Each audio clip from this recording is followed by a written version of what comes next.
Hello and welcome back to another video by Seen Through Cars. Today we are test driving a Toyota Hilux. Yeah, let's start it.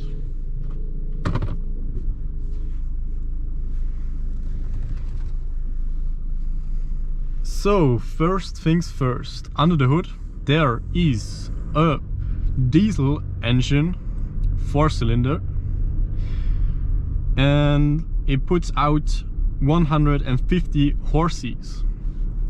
It is powered through a automatic transmission.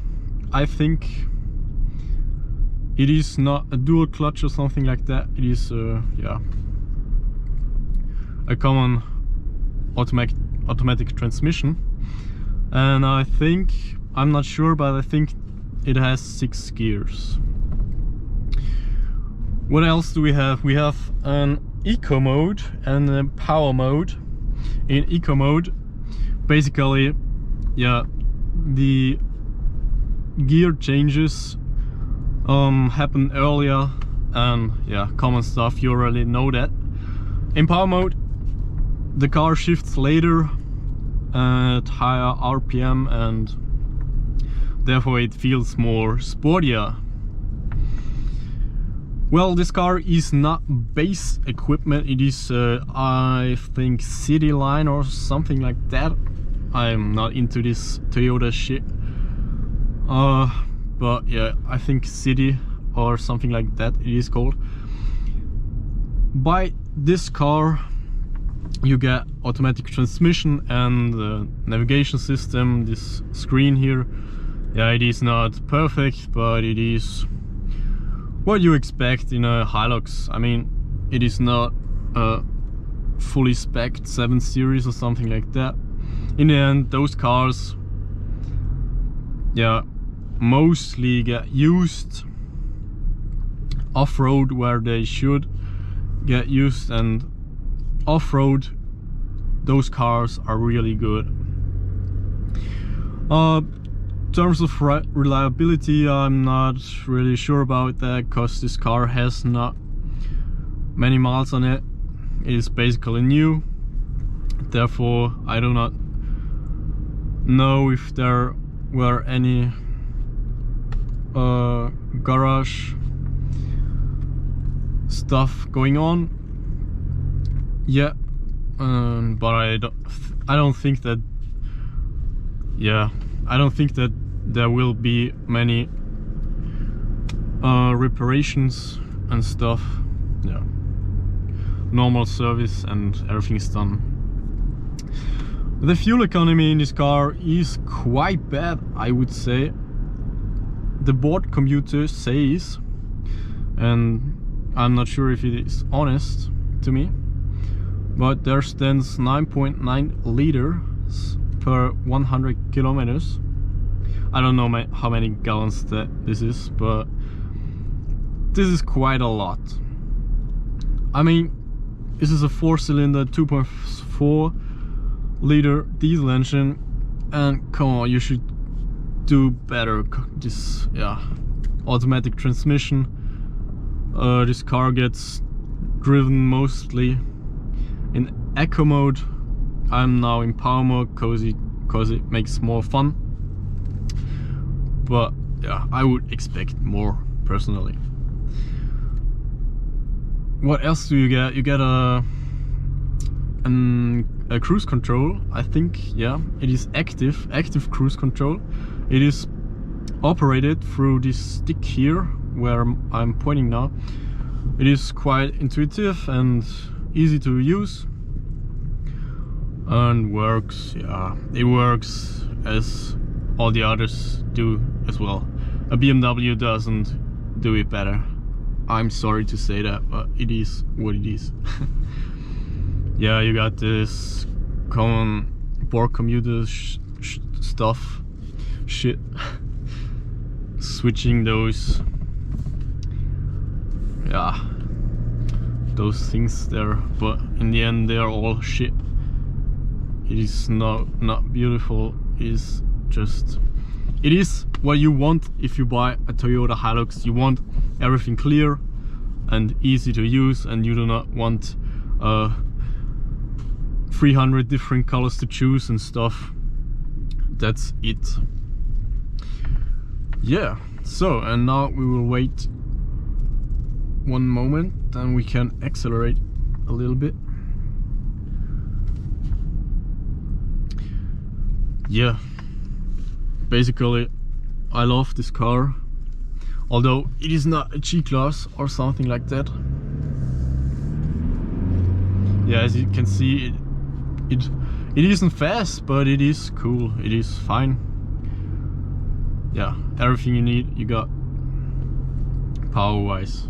Of course, more power would always be better. I mean, under 1000 horses everything is boring, or nah, joking apart. You got a high seating position, the view is great outside, the mirrors are big, you can see through the yeah, how it is called, yeah, this pickup shit behind me, behind the cab.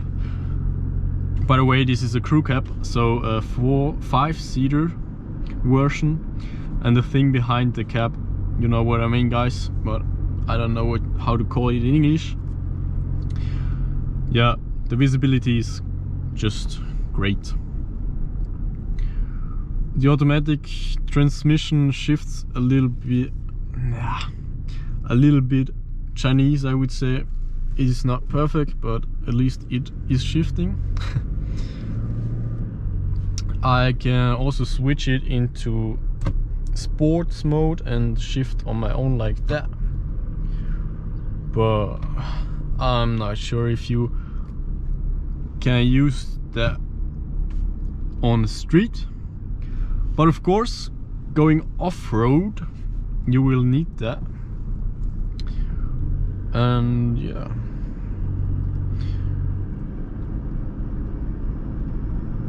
off-road, this car is just great. And I got to point out that the interior really looks better than in the standard version.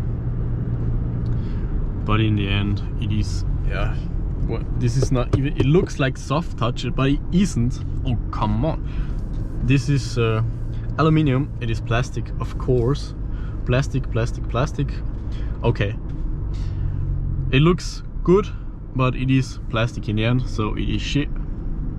Whatever. Yeah. Let's try a kickdown. Oh, yeah, it shifts down. Huh. High RPM, but then, yeah, didn't feel it. It was like, yeah, it wasn't faster. It wasn't faster than before. It was, yeah, okay. It's not a sports car. I know that, but I always try to support this car and stay positive about it, but because I think it is a real good car, basically. But yeah, it is not a luxury car, as I already mentioned before, and that's it.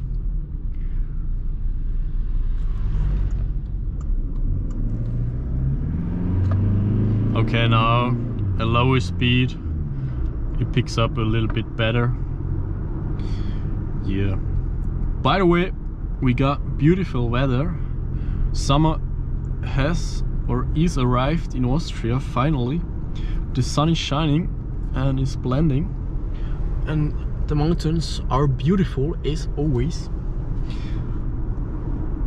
What I got to say, the windscreen in front of me is kinda steep, and I think, or maybe you can see that, but it is not that bad at the moment. But I think if you drive this car on the autobahn at the motorway, it will really fast be full of insects and other stuff, and this is not, yeah, it's not cool. Ooh. Fucking dog, I'm sorry, but guy, you should stay at home and not run into this car.